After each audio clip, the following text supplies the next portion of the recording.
Good afternoon, everyone. Thank you for joining the CFA Atlanta for a wonderful fixed income discussion with Brian Kennedy of Loomis Sayles.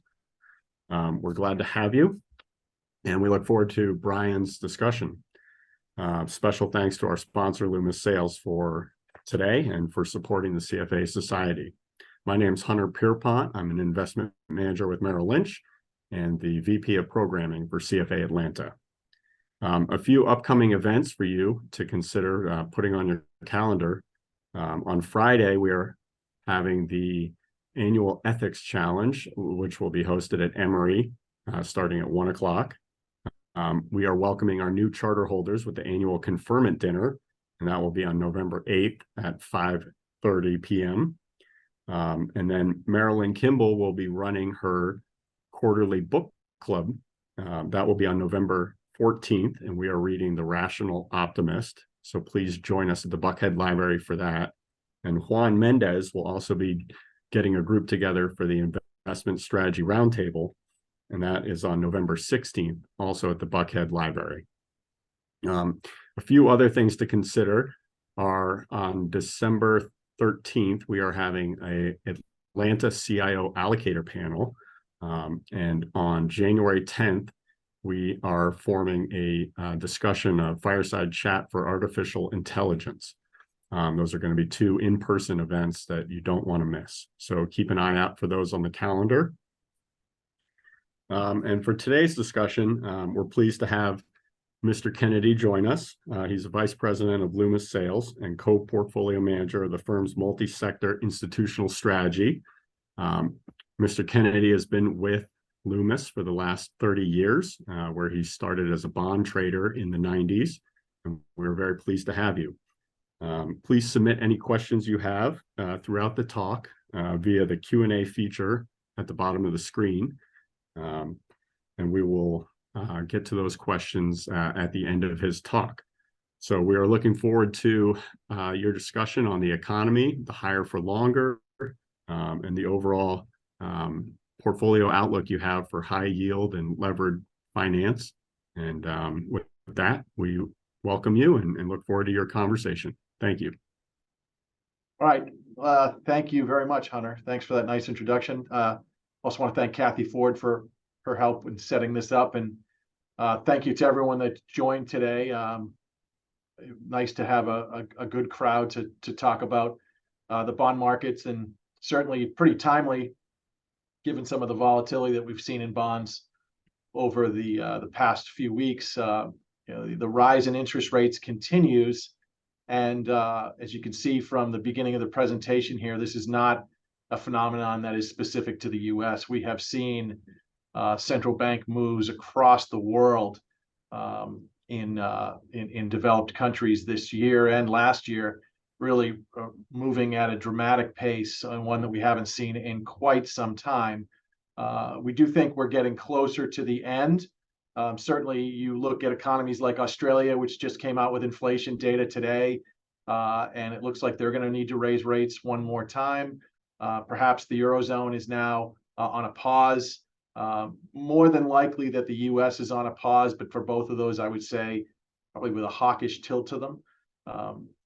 The areas that have been outliers are China, which is really the one major economy in the world that continues to be in downturn, or maybe just starting to emerge from downturn here. But their efforts around stimulus continue to be ones that the equity markets in China really are shrugging off, especially even last night with markets rallying for about an hour last night and then selling back off. And then the wild card continues to be China with yield curve control. With Japan and yield curve control, and whether or not they're going to continue to lift that. And that's something that markets need to watch as well. But for most of the rest of the developed world, we do appear to be getting closer to the end of this rate hiking cycle for now. But what does that mean going forward? And specific to the US, I would tell you that despite the fact that we're closer to the end of the rate hiking cycle, that the markets continue to misprice what's going to happen next. We've been in the camp that inflation is going to continue to be sticky in here, and that the Fed's going to find themselves in a pretty difficult spot at some point in time. The markets continue to think that they are going to cut rates at some point starting next year. As soon as maybe even July of next year, there's a rate cut built in right here on the July meeting for next year, but that remains to be seen. Question we have is really, how does the Fed cut interest rates if inflation remains above their 2% target? And if you look at the bar chart on the left here, inflation continues to be widespread across a number of different areas, certainly shelter being one of the biggest drivers of that, and we continue to see issues there. And certainly there's been other areas that have cropped up recently as well. So, the question becomes, can the Fed move with inflation above their 2% target, and how do they combat what may potentially be a slowing economy with inflation still above that target in here? And I think the bigger message here is that if we believe inflation remains sticky, why? What is it about this particular time that is leading us to believe that? What are the longer term trends, the secular trends that are in place that we think are going to keep inflation above target?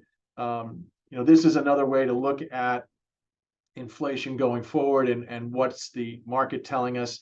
It's telling us that if you look at the zero coupon inflation swap market, that inflation's continuing to be above that 2% target. So again, how does the Fed cut when we're above that target? And then what is it that's keeping us thinking that inflation remains sticky going forward?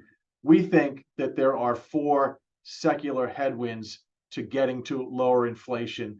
And so I do think that the time period we've recently come through, probably the last 15 years or so, where you've had central banks suppressing interest rates, very low absolute rates, sometimes if you look at Europe, negative interest rates, and also an era where central banks were supporting markets by buying bonds.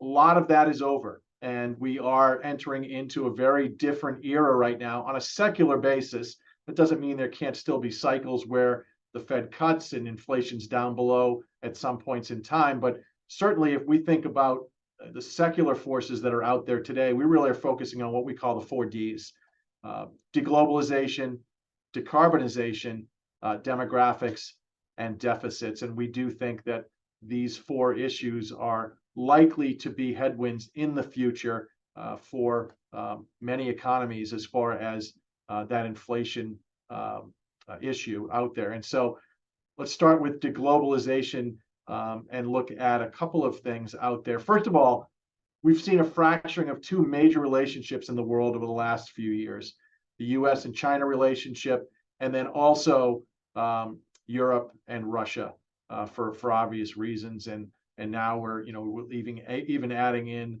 what's going on in the Middle East in here. So if you just looked at imports from China, this is kind of a chart that says, well, I'm not sure what you're trying to say here. You're telling me it's both decoupling and reaching new highs at the same time. And so what's going on here? And so go back a couple of years and let's think about the tariffs that were put in during the Trump administration, and think about the ones that were put in that had a 7.5% tariff on them, and that was clothing and footwear. And then there's a list of 25% tariffs that were put in, and that was largely semiconductors, IT hardware, some consumer electronics, and furniture. And then you've also got a list of goods that are imported that no trade tariff was put on. What you can see is that the list of no trade tariff goods are growing, where the list of most sensitive, highly technical imports, the 25% tariff, is shrinking. And largely the 7.5% tariff is shrinking as well, but not to the extent that the 25% tariff group is. And so let's get into this in a little bit more specifics, and you can see how we are decoupling from China in some respects here. So if we look at the left-hand side of this chart, you have 6 lines. You've got charts that lines that show goods with no trade tariffs from the rest of the world, goods that have a 7.5% tariff on them, and then also ones that have a 25% tariff on them. And what this is showing, if you look at this pink line, is that the 25% tariff list from China has declined significantly since the beginning of the trade tariffs being put in place. 7.5% tariff goods are down slightly from what we've seen. The no trade tariffs continue to be, growing significantly here in China, and that is largely things like toys and video game consoles and smartphones, laptops, computer monitors. And there was a boom, right, because of COVID. When we all were home, those were the items that a lot of people were buying. And we're starting to see even that come off the top now. What I think is most interesting is how the rest of the world has picked up the slack for those particular items that have been placed under tariff. So if you look at this blue line here, where you've got a 25% tariff, the rest of the world, the imports to the US are 40% higher over the same period than they were before the trade tariffs were put in place. The rest of the world for 7.5% tariff goods are 46% higher today. And so you can see that we are seeing some decoupling here from the US and the China relationship as far as where goods are being imported from. So I think this is important. I think that when you think about going forward, the semiconductor issues and some of the more sensitive materials that we're dealing with here, supply chains are important, and we've gone from some cases from companies going from a just-in-time to a just-in-case type of supply chain. But it's also not just much about supply chain, it's about supply and what countries are doing to hoard supply of some of their goods, and certainly sensitive materials as well. So there is a decoupling taking place here. It's another way of looking at this. Take a look at the share of goods imports just overall over the past 20 to 25 years. And you can see the growth in China right here in this olive line, peaking around 2018 when those tariffs came in, and at close to 22, 23%. And now we're down closer to 13, 14%. And who's been the beneficiary of that? A couple different countries. Certainly the EU also had issues with trade tariffs in the US, but that's starting to bounce back. But look at Mexico, look at Canada, some of the improvements that we've seen from NAFTA, the improved NAFTA have been, and also the phenomenon of nearshoring as well. And then at the bottom, probably the biggest beneficiary continues to be Vietnam. And Vietnam, a communist country without world domination aspirations. And so we are starting to see manufacturing move from China. Part of it is because the cheap labor phenomenon in China is not as great as it was if you compare it to other countries. Certainly on a demographic basis, China is actually worse than what we're seeing in both the Europe and in the US. So we do think that this continues to show that there's a decoupling taking place. The era of de-globalization is at risk in here, if not already ended. Second bullet point that I'd like to start to talk about a little bit is decarbonization and just the extremely high costs that we are facing as a globe to transition to a cleaner economy, a cleaner world. And it's significant. And if you look at any number of charts on this subject, you can see just the tremendous amount of resources and capital that it's going to take over the next few years and decades to get to that net zero scenario. And so looking at the net zero scenario out a few years, it's trillions of dollars. It's $4 trillion. The Inflation Reduction Act, and where has money been spent on that, and where will it continue to be spent? And you can see that, again, these are numbers that are in the hundreds of billions of dollars. If you add them all up, it's trillions. And so again, this is and largely this is going to be a private and public partnership here, but the public is going to bear the burden of some of this, and that is increased spending, increased deficits, and we'll talk about deficits in a little bit. But You can see again on this chart just the average annual spending, for some of the different initiatives that are taking place in the U.S. And again, you can see that it's growing by leaps and bounds in here right now. So this is a costly endeavor, certainly worthwhile, but it is something that to keep in mind when you think about where money's coming from for these initiatives in here. And then again, by investment, where's the money going right now? Largely renewable energy and then electrified transportation are the two areas that we're seeing most of the investment in here right now. And that's this blue chart for renewable energy and electrified transportation in here right now. And it's certainly not without fits and starts. If you saw what GM had to say yesterday about their goals for electric vehicles and stepping back from that a little bit in here, but still pledging to have an all electric vehicle force by 2035. So some challenges in there as technology needs to improve on the battery and other areas as well. But these are the two areas where you're seeing most of the investment right now. And again, big numbers overall. The third piece of the secular forces that I think is really important is the demographics. And we all know that the baby boomers are aging in here. They're moving out of the workforce. If you look at the chart on the right here, the one with the very colorful chart, what this shows is the percentage of the labor force by age group across the top axis here, the x-axis at the top. And what it shows is going back to the 70s and 80s, almost 25% of your workforce was 16 to 24 years old. And you can see as the baby boomers have aged, the size of the workforce that they represented in here, and how when we get to the bottom right-hand side of this chart now, the largest piece of your workforce today is over 55. And so we think that this has implications for a number of different spots. One is certainly the potential for continued wage gains by employees. Certainly, we've all read quite a bit this year about strikes, whether they were airline pilots or UPS drivers, or now auto workers, screenwriters and actors as well.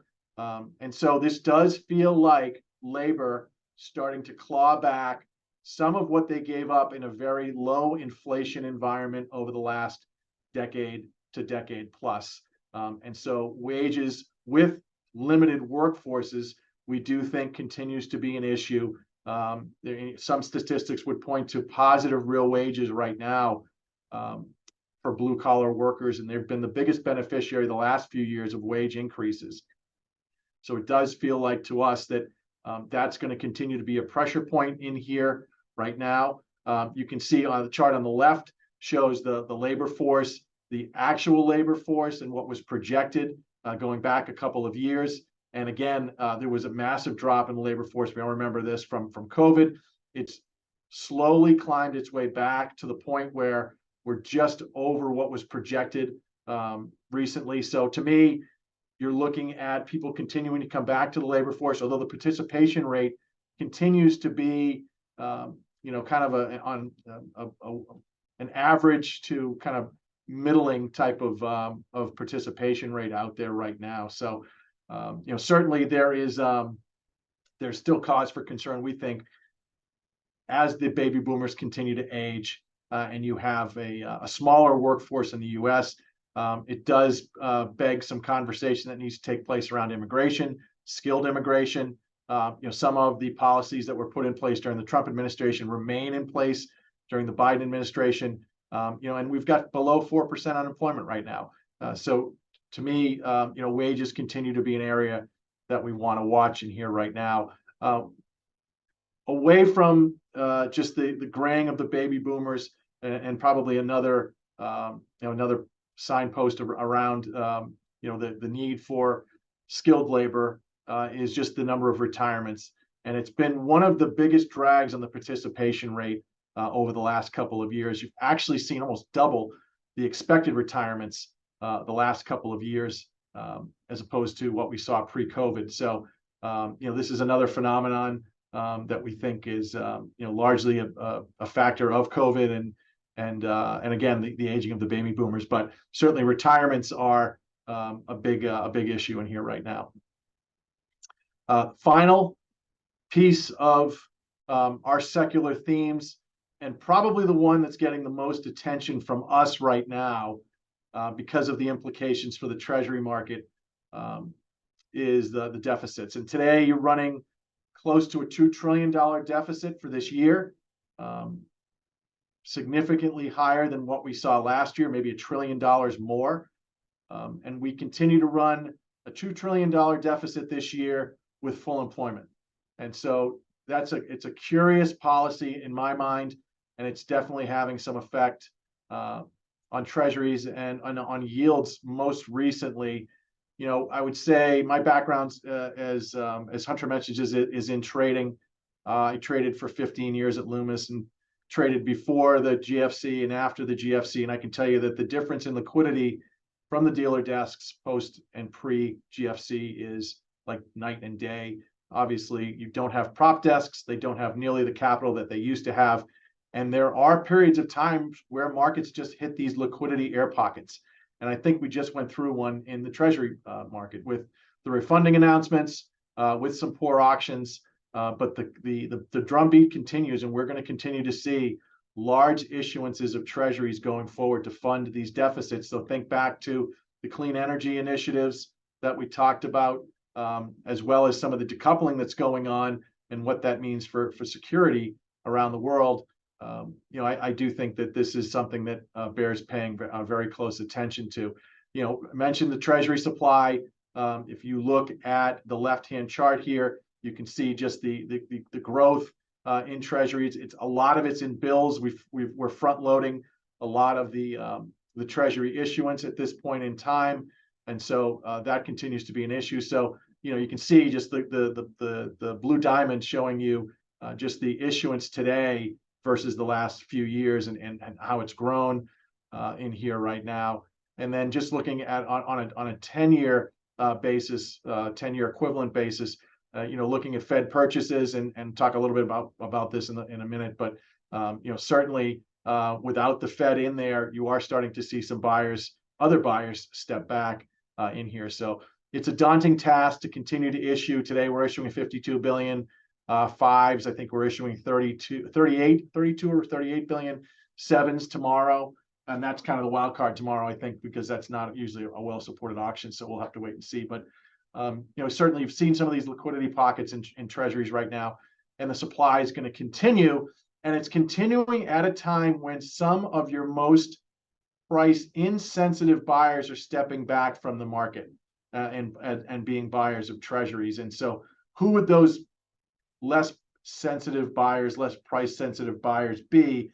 And I would point to certainly the Fed as we enter and continue this era of QT, and that's been this dark piece in here right now.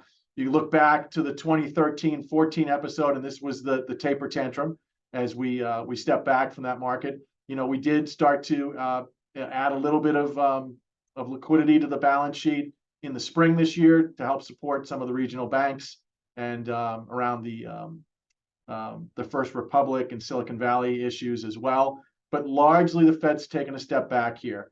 And you look, another one who's taken a step back in this light blue area, which used to be a lot bigger than it is foreign governments, international buyers as well.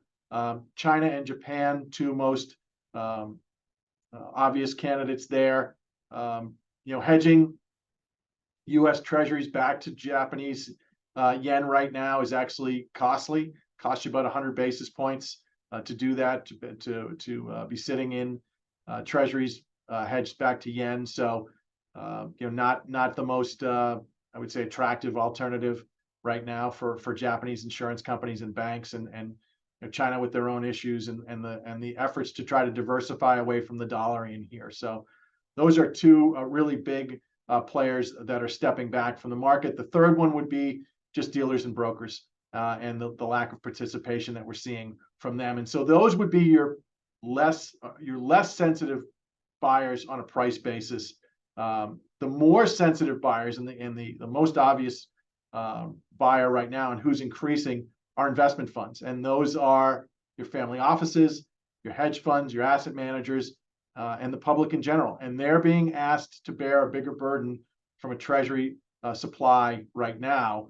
And in essence, they're asking for higher yields in here to be that buyer right now. And I think that's part of what we've seen with the treasury market backup in yields most recently, is that there's a little bit of a liquidity air pocket there, and buyers were asking for higher yields in here. So something to keep in mind as we continue to generate big deficits, and that's likely to push rates higher in here for longer. So if I think about what the cost of this over the next 10 years, and I look at net interest on debt as a share of federal revenue, we're projected to be up over 20%, which is something we haven't seen in recent history, the last 40 years right now. So again, as the yields continue to rise and the interest costs continue to rise for issuing treasuries, the net interest on the debt continues to go up as well. And we're getting to an area that we haven't really been at in the more recent past, which is somewhat of an alarming issue to watch for sure.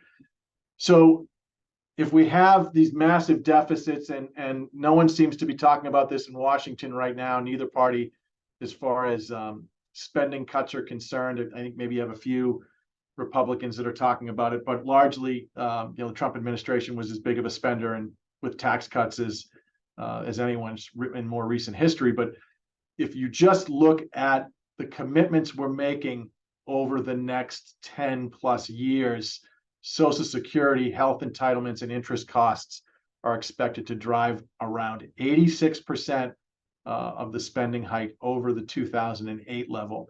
And so it's really these top three layers: net interest, Social Security and health entitlements, other entitlements.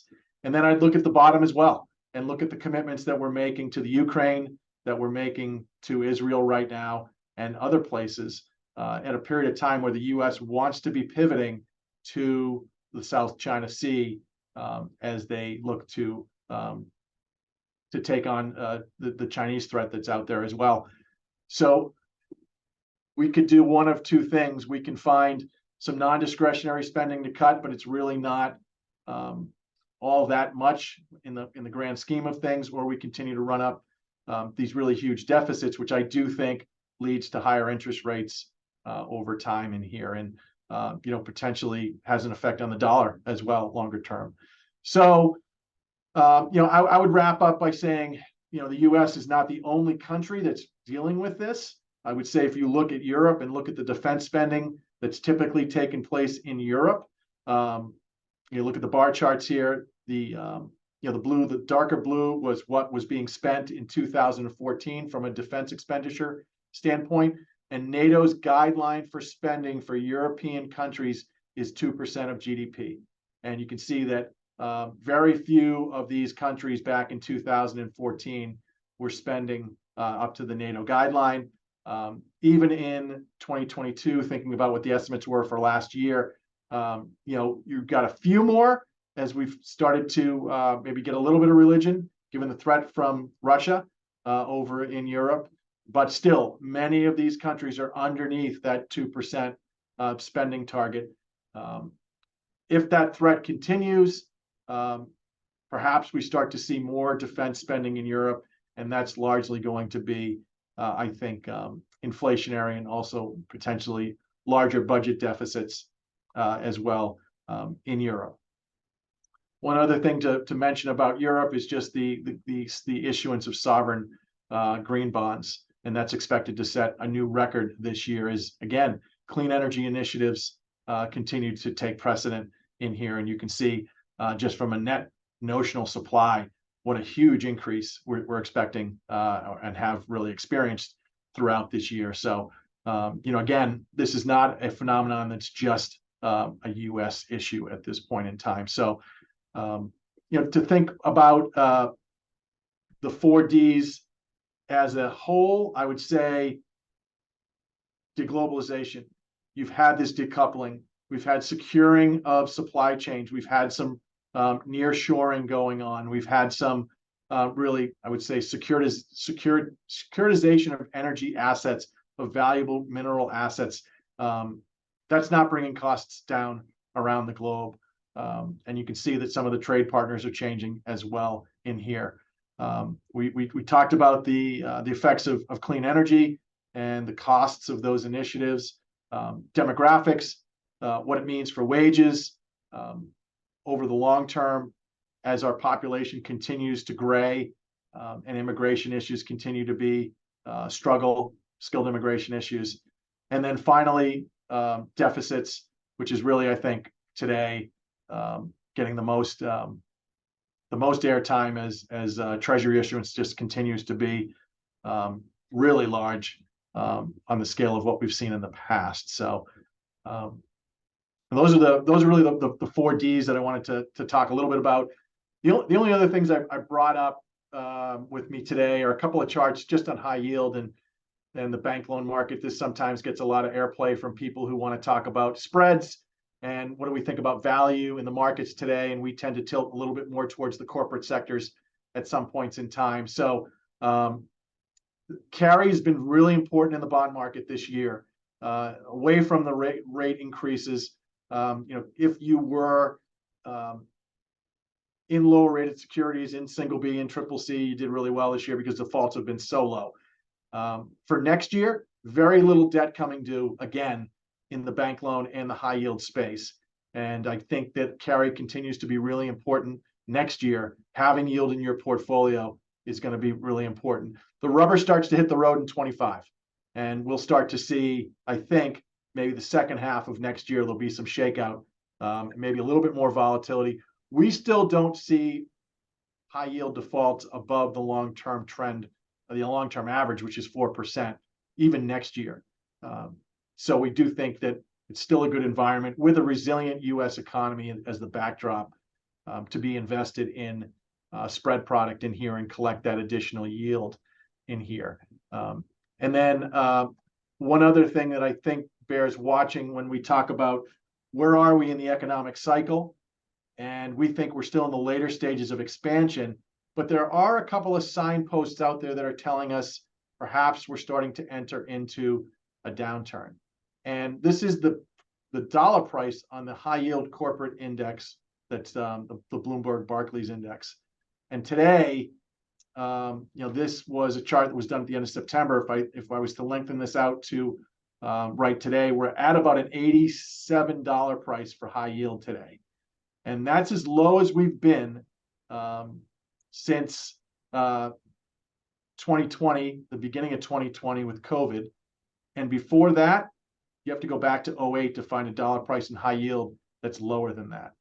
So a lot of positive convexity in the corporate space, a lot of bonds at discounts. And there is some pickup and dispersion amongst these dollar prices, which I think is another signpost that we're very late in the expansion in here. So I do think that carry continues to be really important next year. We don't think losses are going to be that expensive, or that expansive, I should say, overall. And we do still think that the economy in the U.S. will be trendish, maybe slightly below trend growth, no recession. And the Fed's going to have to deal with a tough problem where you've got inflation that's 2.5 to 3.5%. You've got a little bit of a slowing economy. And how do they manage that from a rate standpoint? We think that their hands are likely tied until the second half of next year at least, but perhaps even beyond that. So this higher for longer narrative, the market's finally coming around to this. We've been on this for quite a while, and so I do think that you're likely to see a flatter curve, perhaps even a steepening, a more steep curve. We've already started to see the curve disinvert quite a bit in here. So our duration positioning is pretty much flat versus the ag at this point, but we do have a steepener on where we do think that the front end, when the market finally believes the Fed is on hold, is likely to disinvert a little bit more in here. So, but I do think that it's still important to have carry in these portfolios and yield. So that's the way we're positioning ourselves right now. So, and I'll stop there. Thank you very much, Mr. Kennedy. Brian Kennedy is the portfolio manager of the Loomis Sayles Multi-Sector Income Fund. And what a great talk. So please, if you have any questions for Mr. Kennedy, please put them in the chat and we'll get to those. I see a couple in here. Yeah. Do you want to answer? Do you want to ask the questions, Hunter? Yeah, I'll help as they start coming in. That way I can summarize them for you while you're answering them. Let's talk quickly about duration. I know in wealth management right now, 5.5 on the short-term T-bills, as you noticed, or as you eloquently explained with that graph on who's buying the treasuries. We are very kind of aggressive in the short-term T-bills for a cash yield. And there's very little appetite to kind of move out on the curve and kind of lock in some of these higher rates and extend that duration. As you've seen kind of rates or yields kind of rise up closer to 5% on the long end, when is a good time to extend duration? And what are your thoughts on that going into next year? Yeah, we think that you should be extending duration now. And so if I had $1, I would have 50 cents out the curve right now. I'd be out further than T-bills for sure. The problem you're going to have with T-bills is you're trying to pick a bottom and you're going to have a reinvestment issue at some point in time. And that's really where I think that the T-bill trade falls apart. The difference between T-bills and 5-year treasuries or 7-year treasuries right now, it's 50 basis points. It was a lot more 2 months ago. And so I do think that it's worth having some duration in the portfolio right now. One of the main reasons that I think that's the case is that we are getting to a point when you look at real rates where they're getting restrictive on a historical basis in the U.S. And if you just used tips as your proxy for real rates, or just even used something like just like a swap on real rates, you're in the 2.5% area for real rates on a 5 and 10-year basis right now in the U.S. Historically, that's pretty high, and that's getting into restrictive territory in here. So I do think, again, as the market starts to acquiesce around the idea that the Fed is on hold, that they're going to continue to price these cuts in, that the front end is going to start to come down. And so there is, I think, a little bit of an issue with reinvesting these tips time after time after time. You may miss that bottom. I don't know where the bottom is. I do think there's some value now in the belly of the curve between the 5 and 10-year area. We've got a steepener on, so we do think that front end is going to start to come down. We do think that benefits 5s and 10s. So if I looked at key rate durations in our portfolios today, we're largely overweight 2s, 5s, and slightly overweight 10s. So I do think it makes some sense to start moving out the curve now. I wouldn't have my last dime out there. I would still be, still have a little bit of a barbell going, but I do think it makes some sense to have some duration in your portfolio right now. We've had too big of a backup, and a lot of it's been real rate driven. And so you are getting into a restrictive type of policy here. As Powell said last week, maybe it's not that restrictive yet, but it's restrictive. And this is a pretty high level of real yields historically. Good. Bradley Williams has asked, debt has a deflationary effect on the economy. Have you thought about how these competing effects will net out as long as the demand for treasuries continues to meet supply? Yeah, I think that's the tried and true answer to adding to your stock of sovereign debt is to inflate your way out of it. And so I do think there are some merits to that argument that on an absolute basis, are you increasing the amount of treasuries? Yes, you are. I think the question, the second half of the question is more interesting, is does the amount of supply continue to match up with buyers in here? And as we're seeing, the less price sensitive buyers are leaving and the more price sensitive buyers are coming in here. And I do think that pertains to an issue that we haven't dealt with in the recent past, and I think that that's important to keep in mind when you think about where are levels heading on treasuries going forward in here. Great. How about you've outlined kind of where you think 2024 will be, and that there won't be any real rate cuts until at least the second half. What's the biggest risk to that thesis that will have the Fed stepping in to do some cutting sooner? Yeah, I think around the periphery, I think we've all heard about layoffs, particularly in the tech sector, which was an area we saw huge employment gains over the last couple of years. Financial services as well, continue to see the banks as they talk about earnings, talk about headcount cut as well. So I think if the labor markets start to show some signs of weakness in here, that could potentially be a reason for the Fed to move a little bit quicker. Anything that shows a sign that the Fed's overshot in here and that we're entering a true downturn, I think would be something that we would change our tune a little bit on and say it's time to get really long duration quickly, because if that's the case and the Fed's moving quicker than we think, the curve's going to disinvert really quickly, and you're going to start to see I think some pretty good total return opportunities in the bond market. And also it's going to give, I think, people who are focused on the risk markets, credit markets, corporate markets, asset backs, emerging markets, etc. I think you're going to have a pretty good buying opportunity in there as well at some point. So I think the other scenario is just the soft landing, and I don't put a lot of credence in that one yet. That inflation just magically disappears here while growth holds up. And so I for some of the reasons that we've just talked about the last half hour, 45 minutes, soft landing scenario to me where inflation just goes back by itself. We're not putting a lot of credibility into that, but I do think that would give the Fed a reason to start to move slowly and signal to the market that they're done fighting inflation. They won that battle, and now they want to support, full employment. The more we speak, the more I'm getting concerned about being able to refinance my mortgage lower.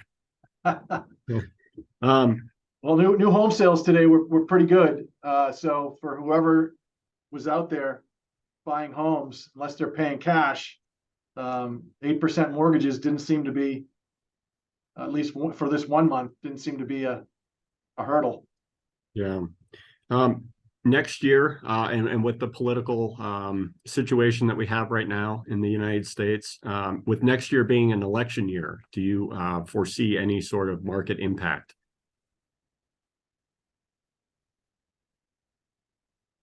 I think the Fed would like to get out of the way here. And typically in an election year, they do. The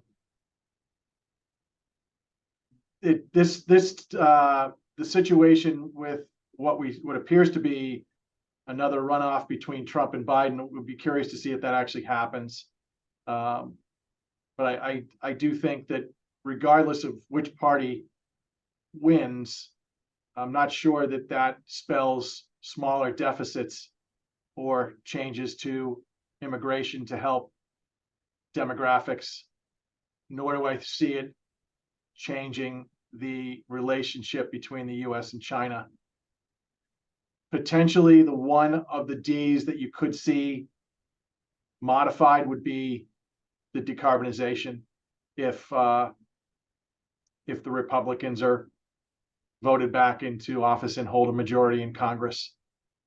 But for 3 of the 4 Ds, I don't know that it's going to make a big difference with who's in office right now. So Right. Yeah. That will remain to be seen next year. Hopefully it's not a big event. Do you have any final thoughts on China on the decoupling, the de-globalization points that you made were very interesting, especially with how some of the economies are taking that market share away from China, and the continued cost pressures that are going to be on corporations as they decouple. Are there any opportunities that you see there for investing that you'd like to point out? Certainly, there is an opportunity when you think about nearshoring in countries like Mexico. And I think the challenge for Mexico is if you look at the official unemployment statistics in Mexico, unemployment is 3.2%. Now, there's a huge shadow economy in emerging markets. How do you bring those people onto the official employment rolls? And can you find workers if you're going to be building manufacturing plants in Mexico? If companies want to get their supply chain closer to home, can you execute that and find skilled labor or labor at all to be able to do that? But I do think that a country like that there's an opportunity there for sure. Brazil is another one. And what's interesting about some of the emerging markets is that they didn't do what the U.S. did in COVID and flood their populations with money. They really didn't. And so from a external financing standpoint, they're in a little bit better shape than they have been in the past. So I do think that Brazil's seen the high in inflation that's starting to come off. And I do think that that's another area that could be an opportunity as well. So, but I also think that at least the message from China recently on Israel was a positive. Z is in California. I think that's interesting. Their economy is not doing well. Their housing's 25% of the domestic economy as far as production is concerned, and it's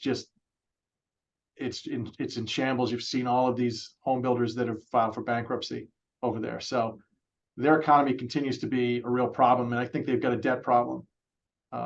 And so they're almost looks like they're going through their own 2008 right now. So, right. So I wonder if some of the messages from China are based more on their economic situation at this point in time. Great, thank you. Tobias has asked, can you elaborate on the inflationary effect of decarbonization, since power generation from wind, solar are already price competitive in many places, with the tendency for equipment prices still declining over the medium term? And maybe some more on the electrification that you were mentioning as well. Yeah, I would just point to the massive subsidies that have been given to these industries to try to make them competitive at this point in time, and that's largely deficit driven. Biden administration giving $400 billion, I think, this year, and incentives, some of it through the IRA, to work with some of these different industries in here right now. So without the tax incentives, can they stand on their own? Are they viable businesses without those tax incentives? And I just think that the infrastructure build to get there, away from some of the wind and others that are already in place, is still just the decarbonization of the utility business alone. And the transition there looks to be very expensive. Yeah. Okay. I'll ask a final question on the dollar if we don't have any more from our members. You kind of spoke about the deficit spending and the increase in that. I know that we're getting close to almost paying $1 trillion per quarter on net interest payments for the first time in our history. How is that continued deficit spending going to impact the dollar? Do you expect the dollar to decline? And if so, are there other global currencies or markets that you find more attractive as that plays out? We've got a very small allocation to non-dollar denominated bonds in the portfolios right now, historically low for us. The dollar's been strong. Interest rates remain high. Rule of law here is second to none. So I do still think, and real rates in the US, 2.5%. So I think that all lines up for the dollar continuing to be fairly strong over the medium term right now. We are looking at areas like, as I've mentioned, Mexico, Brazil, a couple of other what I would consider to be higher carry types of currencies from a yield standpoint, as we look to build in a little bit of idiosyncratic yield into the portfolios that are not so dependent on the U.S. interest rate movements. But one thing I would say about currencies in general is we don't think there's intrinsic value around currencies, and they can stay rich or cheap for, as we've seen, years and years and years. And so, we tend to take a little bit more of a tactical approach around non-dollar in our portfolios. But I still think with real rates where they are, with overall nominal yields where they are, with growth where it is in the U.S., that I think the dollar is still really competitive right now. And the U.S. economy is holding up better than what we're seeing in Europe, certainly better than what we've seen in China. And so I do think that versus some of the other majors out there, even the yen, which has been decimated by the dollar for the last couple of years, I still think the dollar continues to be strong. And that's an argument against inflation, right? Is a strong dollar. But remains to be seen if the economy holds up and if we continue to see this level of real rates in the U.S., which continues to make it as attractive as it is. The deficit piece of it, you are the reserve currency in the world. There's really no other stock of debt anywhere that's nearly the size of this market. So the alternatives are few and far between, although we are seeing partnerships where on a smaller scale, there's been some efforts made to get away from the dollar, and remains to be seen if those continue and grow. Yeah, not likely in the near term, as you said. Probably not. Well, thank you very much, Mr. Kennedy, for your time. Thank you all to everyone who connected with us today, and look for an event survey, replay, and presentation to follow. And we really appreciate Loomis Sayles and your time. So have a great afternoon, everyone, and thank you for joining. All right. Thanks very much, everyone. Thank you very much, Hunter. It's great to speak to you all today. Thanks. Thank you.